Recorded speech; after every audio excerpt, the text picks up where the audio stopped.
Welcome. I'm going to talk about leveraging networkx in-memory graphs for securing your cloud infrastructure. So it's a big title, and I will elaborate on what we're going to talk about. But first, let me introduce myself. So my name is Naor David. I'm senior software engineer at Palo Alto Networks in the Bridgecrew team. This is my GitHub. I'm also a big I like open source tools. This is my LinkedIn profile. Feel free to reach me out. So what we're going to talk about today, first we're going to have some basic definitions of infrastructure as code. And this is the last time I'm going to say it fully. I'm going to notate it as IAC. Then we're going to talk the importance of secured IAC. And this is what we're going to solve actually here with the graph theory. I'm going to outline Checkov, which is the open source tool that we developed at Bridgecrew, and it's most basically an infrastructure as code misconfig scanner. And then we're going to talk about how we empowered Checkov with networkx, which is a Python library, which is a graph library written in Python, and going to cover some applications that we did with the graph in the context of IAC scanning. So some basic understanding of IAC. So the most fundamental thing about IAC is the ability to provision and deploy IT resources, mostly in cloud, in AWS, in GCP, and Azure. You want to codify in some mostly declarative way. There are some imperative IAC frameworks, but I will not cover because when you write a configuration in declarative way, you don't have to actually don't have to implement anything. You just want some resource in the cloud, you configure it, and then it is deployed. A very good advantage of it is that it's reusable. You can share IAC if it's an open source project, it can be a module. Or inside your organization. You can easily describe dependencies, like in the real world, IT resources are dependent of each other. Let's say you have an EC2 instance and you want to attach a security group to it. So it can be done pretty easily. It's cloud oriented. There are many cloud providers, but I don't think there is anyone that is not supported in IAC of today.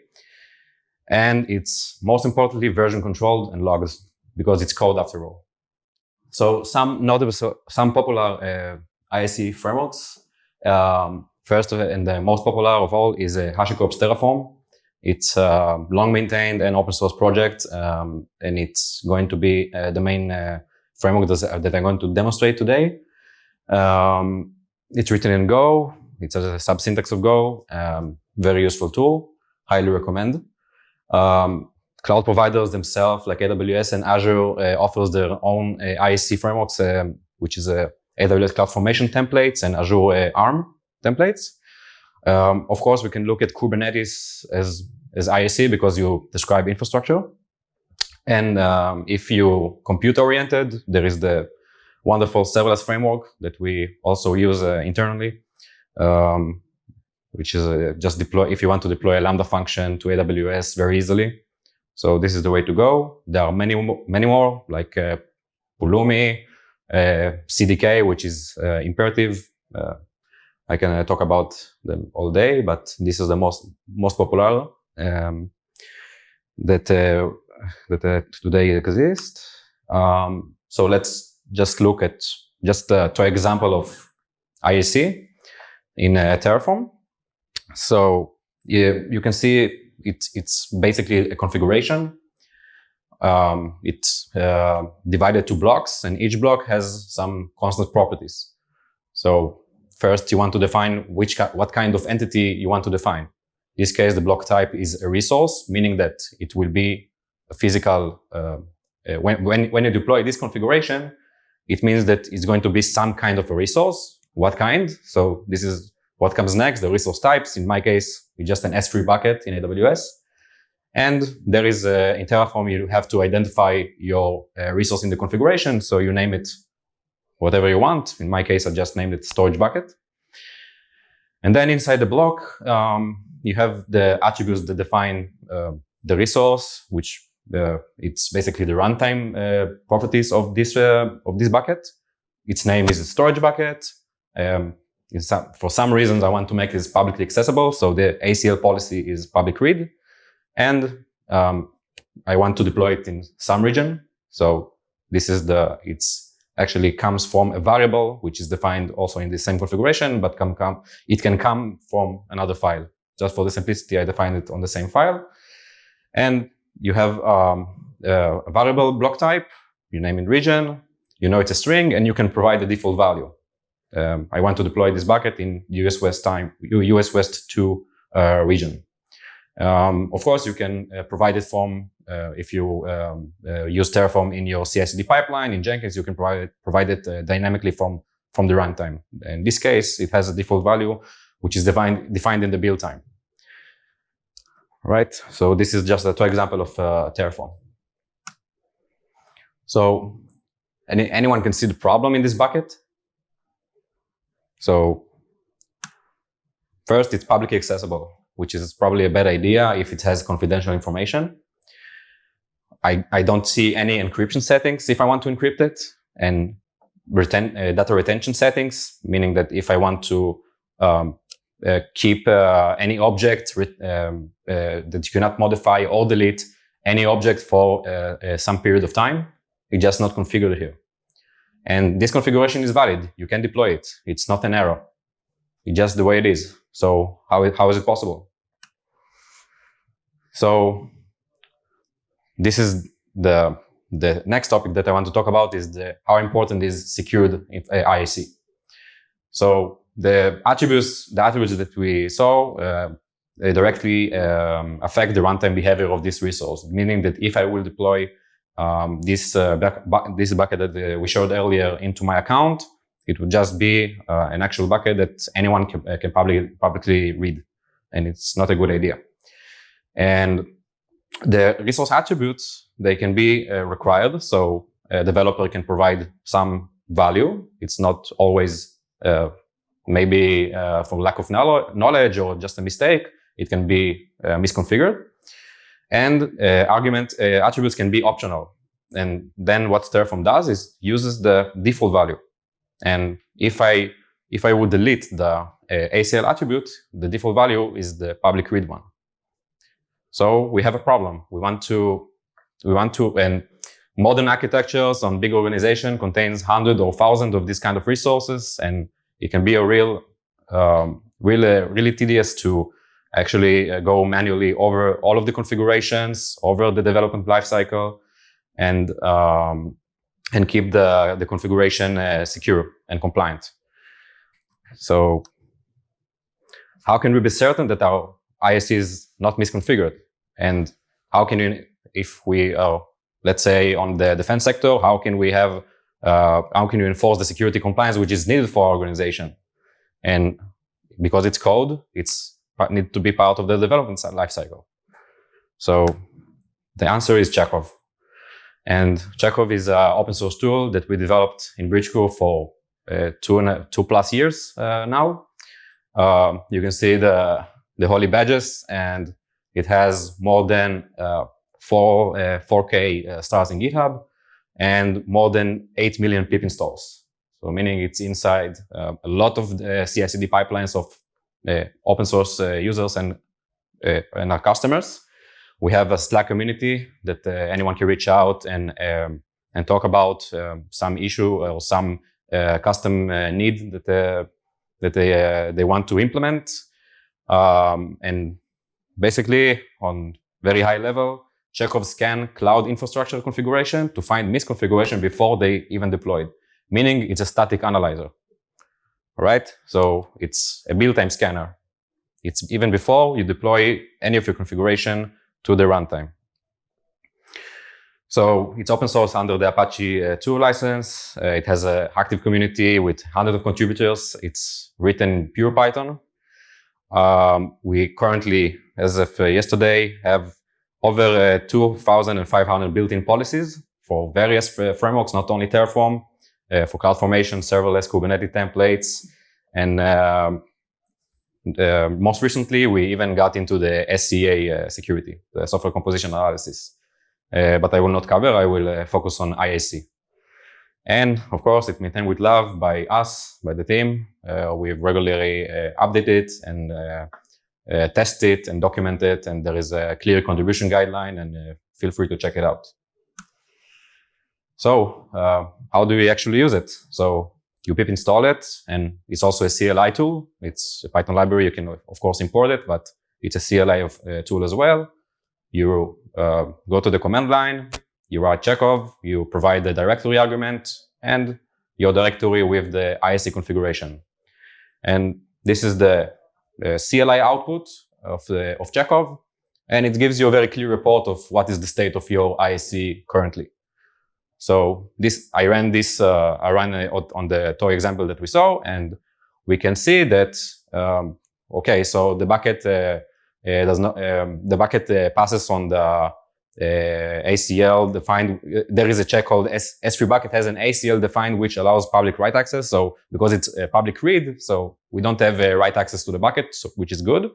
But we failed on 7 checks.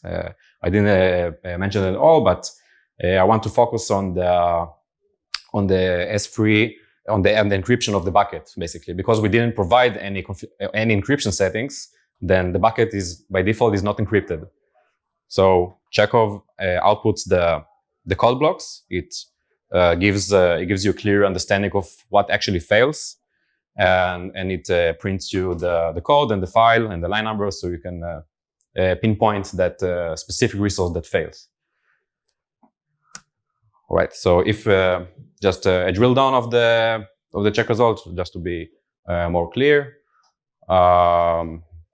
If you can see that the ACL is public read, and it failed on the checks that says, okay, your bucket is publicly accessible and it's not encrypted. Just zoom in so you can see it better. And because Checkov is a CLI tool, when you have at least one failed check result, it's a CLI tool, so it exits on a non-zero code. It exits on a 1 code. And this means that you can easily integrate it into your CI/CD pipelines. You can just take your before you build before you deploy your IAC, you can run Checkov prior to that. And if it comes with an error, you just fail the build. And Checkov also has a GitHub action and a pre-commit hook integration, so you can prevent merging misconfigured code into your upstream branch. So this is how you integrate it on your development lifecycle pretty easily. All right, so this is just an introduction to Checkov and IAC, and now we're going to talk about dependencies, resource dependencies, because this is when things get more interesting. So as I said before, IAC resources usually depend on others. Like I mentioned before, you have an EC2 instance, you cannot deploy an EC2 instance. It's a bad idea to deploy an EC2 instance without any security group that prevents an access from the outside world and on any port or any address. And in Terraform and also in other frameworks that allow dependencies, it's expressed by an attribute reference. So this is the LS2F example. We have the same bucket that we had earlier, and now I want to apply encryption to the bucket. So there is a specific resource type called a very short name, AWS S3 bucket server-side encryption configuration, and you have an nested attribute that says, okay, I want to use some kind of algorithm, of encryption algorithm. And in case of AWS, it's using AWS KMS service. Okay, so we can actually see that the KMS master key ID is referenced by another resource, right? And this configuration cannot live alone. It needs to be defined to a specific bucket. So I chose the storage bucket. It's provided on the bucket argument, and I created also a KMS key and connected it to this encryption. So we can clearly see there is some kind of dependency here. All right, and the algorithm that I choose for this example is just the most simple one, the AWS KMS managed encryption. You don't have to create your own. It's purely rotated and compliant. All right. So what do we actually observe here? That dependent configuration better depicts real-life architectures. Okay, so that's good. But what's the problem here? Again, if we scan each configuration block independently, we would not get the benefits of saying that this bucket is encrypted, for example, because if we only scan the bucket, go on every attribute of it, we cannot see any reference to an encryption directly. So this bucket is clearly not encrypted. So what we have to do here is to somehow model this kind of dependencies. So DAGs for the rescue. So Checkov models internally these dependencies by building a directed acyclic graph, or a DAG. And this DAG naturally represents these dependencies. So this is the graph of the same configuration that we saw before. We can see that we have some kind of a root node, doesn't really matter. It's a provider, it's using the AWS provider of Terraform, okay? And then we can see that there is a clear dependency between the storage bucket and the server-side encryption configuration. There is a directed edge between them because the server-side encryption object a configuration reference that bucket, and it's not only the graph not only contains resources, it also contains variable, which is also some kind of an entity in Terraform. So the region variable is provided to the S3 bucket, so there is also an edge here. And the encryption algorithm that I use is provided to the configuration object. So, and there are no cycles because Terraform does not allow any cyclic configuration. It's just not deployed. It cannot be rendered. All right. So how we actually did it in Checkov? So we use the networkx library. It's a very, very well-documented and maintained graph analysis library. It has a lot of graph primitives and algorithms already implemented, so it's great. It's in-memory compute. Of course it's in memory, so it has a good performance. You don't have to connect to any remote database to store your graph like AWS Neptune, which we tried and failed to have some good performance with it. And in Chekhov's case, it was a very easy integration. We just imported inside Checkov, added to the pip files, and there you go. So how is the graph actually, how it's actually modeled and built? So if you have a configuration, you want to define a vertex for every configuration block. It can be either a resource, it can be either a variable. Terraform has also local blocks, data blocks. I will not get into it, but basically every configuration block is a vertex. And if you have some kind of dependencies between two configurations, you just create an edge for it, like we saw on the earlier on the example. So let's get into some kind of code. Let's get dirty. This is all of this code is from inside of Checkov, and this is how we modeled the classes to actually incorporate the graph on networkx. So this is a block class. It has a name. The name is the type and the identifier of it. So AWS S3 bucket dot my bucket. The config is the attribute that this bucket, this resource or whatever contains, the key value dictionary. And a path, which is the file path. This is for the report to know specifically which resource is in which file. So it contains more metadata. Okay, so this is a vertex, and this is the edge class. It has an origin and a destination. They are ints because we want to save space and just assign the index of that vertex. And an edge has also a label. Why? Because we want to know exactly which attribute on that resource, like in the if we remember earlier, the server-side encryption add a bucket argument that is a bucket attribute that is referencing the bucket to encrypt. So this is going to be the label when we create an edge. All right. Then we create a graph from these primitives. So of course we have the vertices, which is a list of blocks. We have the edges, which is a list of edge of the class we defined.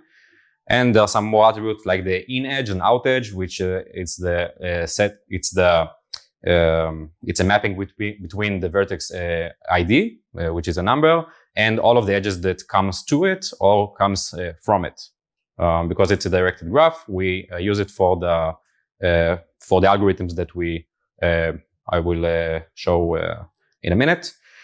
And we have an abstract method of that local graph, which is called build graph. And why is it abstract? Because we don't want to couple the implementation of the graph to networkx.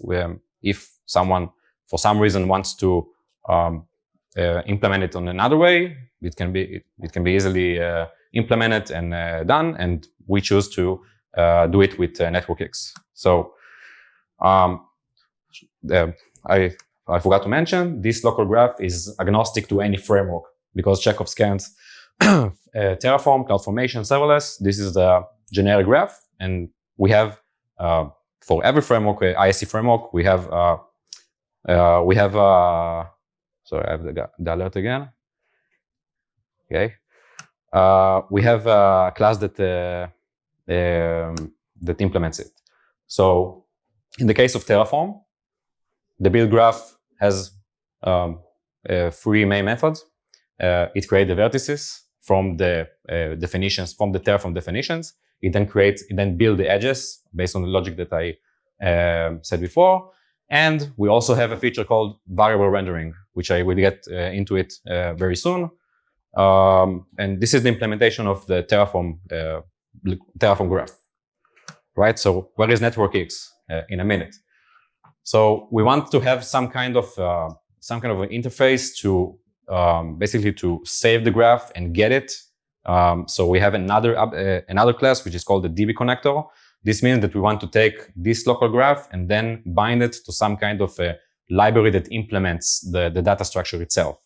So the save graph gets a local graph, the class that we saw before, and the get reader endpoint and writer endpoint basically return the graph in some way. If it's stored remotely, then the get reader endpoint should connect to that service and get it. If it's in memory, it's more easy. And this is where networkx kicks in. We import it, and then when we want to initialize the data structure, the underlying data structure, we call the digraph class, which is the implementation of a directed graph in networkx. Okay, and get reader endpoint and writer endpoint, because it's in memory, we just want to return this object. So it's pretty easy to use it in networkx. And the save graph is calling another method that we'll show in the next slide, which is take the local graph, the abstract class that I showed of a graph, and then return a networkx graph. You need to return a digraph. So how it is implemented? We want to take all of the vertices attributes as a list of the list of dictionaries that every element of it is an attribute, is a dictionary of all the configuration attributes. We then create another list that is a list of tuples that says that we have some kind of a hash to a vertex, and we have some kind of hash for attribute and attribute for each of the attributes. This is required for networkx to create vertices, and the edges to create. So you have the vertex of the origin of the edge. You have it's on a list comparison way. You create a list of tuples of the origin vertex and the destination vertex for every edge of the local graph. Okay, so when you have all of these variables, you can call, and this is the add nodes from and add edges from is networkx API. It's basically just returning a digraph. It's populating it. So this is how you take a local graph, which is an abstraction, and build a networkx graph in 7 or 8 lines. It's pretty good. All right, so now we have a graph, and what we're actually doing with it. So I mentioned before the variable rendering. We saw on the configuration that we can provide resources and reference to a variable. Why? Because first, variables are usable. We don't want to hard code everything. And also, if we want to have some conditional logic, if it's a production environment, we supply the variable with some value. For example, an encryption, you want to encrypt it in production, and if it's a dev environment, then you don't care, you don't want to. So how it's done with the graph?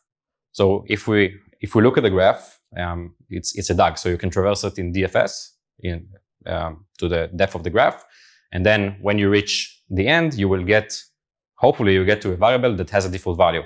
So if you go with reverse, like a backpropagation algorithm, you can take the value of that variable, go way back to where it's referenced from, and then substitute this.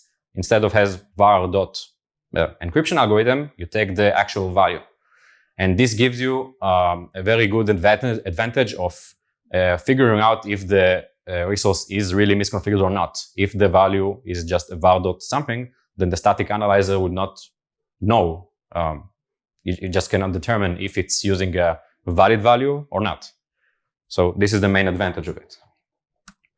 And if we take a look at it visually, then we have the var.ssc algorithm Vertex. It has a default value of AWS KMS.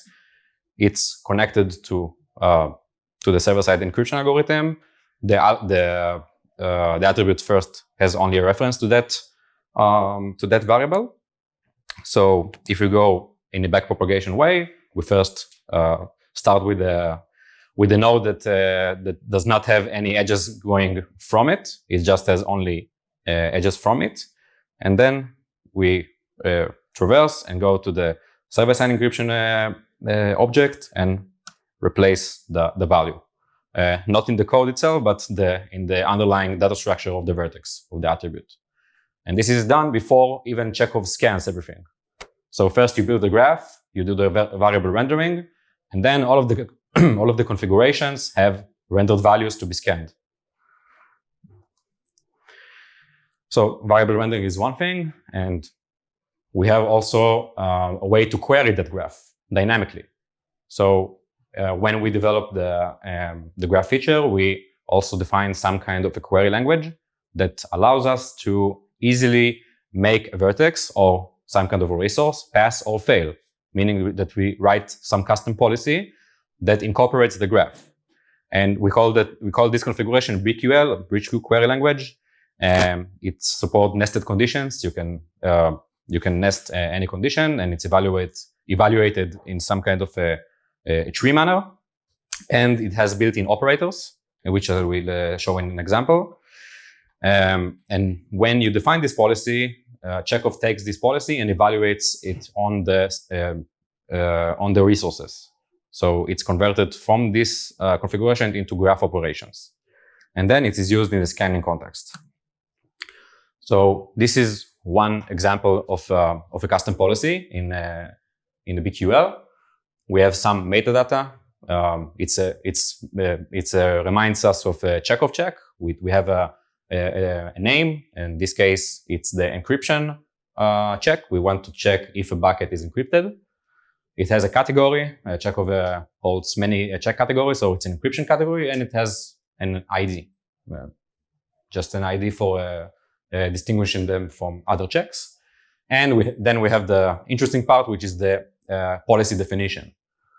All right, so we can see it's nested, and it starts with an OR key. This means that a vertex can pass if at least one of the sub condition is supplied, is evaluated to true, basically. So we have in this check we have two options, and the reason is that Terraform evolves, and before there was a separate server-side encryption configuration, the attribute was inline in the bucket. Oh, show me okay. The server-side encryption configuration was applied inline of the bucket. So it has a condition type. I want to check an attribute. The resource type is AWS S3 bucket. We don't want to evaluate it on, I don't know, on a VPC, which doesn't make sense. And the attribute is a JSON path notation because the server-side encryption is a nested attribute. Then we defined the server-side encryption configuration. Inside you have the rule, and then you have inside the apply server-side configuration. And in the end, the attribute that has a real value is the SSE algorithm. All right, this is the attribute that we inspect. The operator is within. This means that I want the attribute value to be one of the values. And in this case, Terraform allows two values, which is the AWS KMS managed encryption or S3 encryption, S3 managed encryption. It's a bit different. It's not KMS, so it's the AES 256 algorithm. All right, and this is the attribute part of the policy, and we want to filter that the resource type is only a S3 bucket. This is just to not evaluate vertices that are not needed. And this is the first part of the end of the policy. It's not taking into account any graph-related queries. So when Terraform evolves to the version 4, it took out this encryption configuration from the bucket into a separate resource, and this is how it's described in the two examples that we show. So the other part is OR. So the second policy, the sub policy of the OR is okay. So I want to have a condition type of a connection, not an attribute. I want to check some kind of edge, basically, that exists. The two resource types that are connected to the two resource types of the vertex that on this edge should be an S3 bucket and the server-side encryption and configuration type. And if it exists, then great. And it's not enough. We also want to check that, like we had on the SSE algorithm of the inline configuration, we want to check that inside that server-side encryption configuration resource, the attribute value, which is the same path, holds one of the encryption algorithms. All right. So this is how Checkov. This is how you define to Checkov. Okay, I want to use the graph. I want to do it in a clear way in the configuration, and then it's evaluated. Great. So let's go back to the two example, and then let's try to run Checkov on that policy. So first, I have a very good encryption algorithm called Security 9000, the best algorithm ever. And when I run Checkov in it, it's failed because the value that is rendered into the server-side encryption algorithm, the SSE algorithm, it's get the Security 9000. It's not within the AWS KMS or AES 256 values. So the policy fails. Great.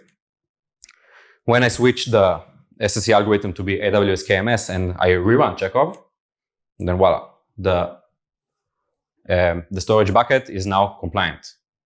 This means that Checkov took into account two things. It first rendered the variable, so it was it took the real value of the encryption algorithm and not just ignored it, and it checked that there is a connection between these two resource type, the S3 bucket and the encryption, and had a valid value of encryption algorithm.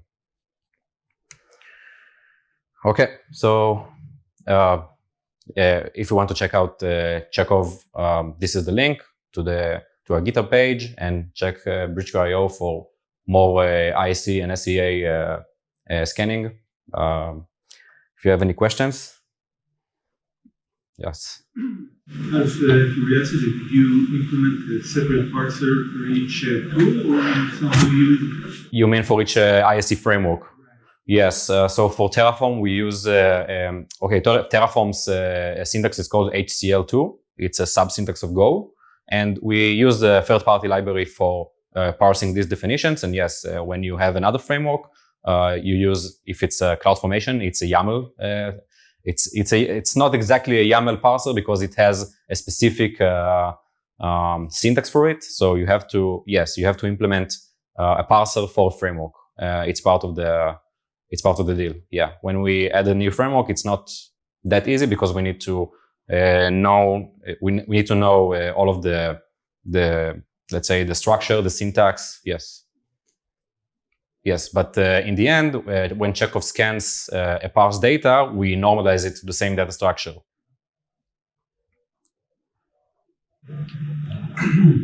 Is it okay to use default configurations like it's in Bridgecrew, or I have to do some custom compliance rules?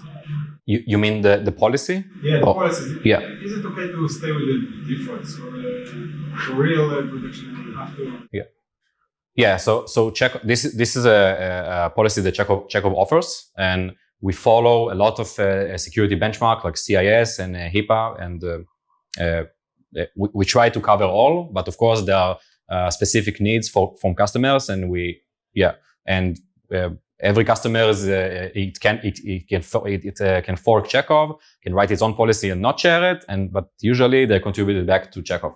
And this is the way we have so many policies to offer. Yeah. It's cloud agnostic for AWS, Azure, GCP. Terraform is cloud agnostic, yes. So I showed the AWS provider examples, but the structure remains the same. When you define in Terraform a dependency in Azure or GCP, the graph would the structure is the same, the vertex and the edges. So you can just say, okay, if I want to take the same policy of the S3 bucket encryption and convert it into Azure, then don't take for granted, but you change the resource type to the corresponding Azure and the right attribute to inspect, and yes, it will work. Yeah. Right. So thanks a lot.